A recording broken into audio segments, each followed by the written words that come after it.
Edhe pse sipas rregullit festivali folklorik i Gjirokastrës duhet të zhvillojë këtë shtator, për shkak se eventi është përcaktuar të vijë një herë në 5 vjet, Ministria e Kulturës ka njoftuar se qyteti i Gurt do ta presë aktivitetin në prill të vitit 2015. Sipas Mirela Kumbaros janë përcaktuar tashmë të gjitha detajet kryesore të një prej evenimenteve më të rëndësishëm të trashëgimisë shpirtërore, ku marrin pjesë 12 qarqe me nga 50 artistë secili.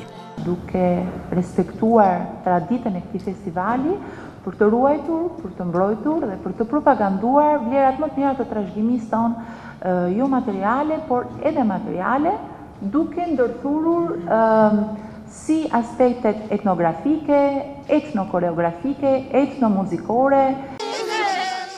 Skena tradicionale e festivalit, i cili prej vite zhvillohet në Kalan e Gjirokastrës, gjithashtu pritet të ndryshojë. Dhe sipas ministrisë, një vëmendje e veçantë do t'i kushtohet veshjeve popullore, të cilat jo pak herë janë tjetërsuar duke humbur elementët e tabanit.